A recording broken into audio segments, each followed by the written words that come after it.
High, আমার ছাদ বাগানে ৩টে অপরাজিতা গাছ আছে। তো এই ৩টে অপরাজিতা গাছই আমাকে কিন্তু অনেক দিন ধরেই গাছ ভরে ফুল দিচ্ছিল, কিন্তু এই কয়দিনের জন্য কিন্তু তারা একদমই ফুল দিচ্ছে না। তার কারণ হনুমানে এসে আমার গাছগুলোকে একদম নষ্ট করে দিয়েছিল।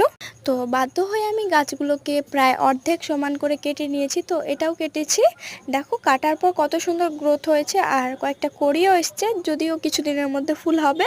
এই গাছটা থেকে হনুমানে হাত দেয়নি আর অনবরত ফুল হচ্ছে বলে আমি এই গাছটা কাটিনি। এটাতে জাস্ট পাটকাঠির সাহায্যে একটু সাপোর্ট সিস্টেম বানানো ছিল, তাই হাওয়ার কারণে পাটকাঠিটা কিন্তু ভেঙে গাছটা নিচে পড়ে গিয়েছে। আর নিচে পড়ার কারণে এই যে ছোট্ট ছোট্ট যে এই কচি কচি পাতাগুলো শুকিয়ে গেছে, তাই বাধ্য হয়ে আমাকে এটা কিন্তু এখন বাঁশের সাথে সাপোর্ট সিস্টেম বানাতে হবে।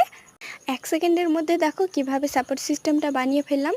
তোমাদের কাছে 1 সেকেন্ড মনে হলেও কিন্তু এটা করতে আমার প্রচুর খাটনি হয়েছে, যেহেতু গাছটা একদম জড়িয়ে গিয়েছিল, তাই অনেক কষ্ট করে ছাড়িয়ে ছাড়িয়ে করেছি। আর যেগুলো শুকিয়ে গেছিলো সেটাও কেটে দিয়েছি। তো এবার হচ্ছে নিশ্চিন্তে ওপরে চলে যাবে। তো আজকের মতো চলি তাহলে, বাই।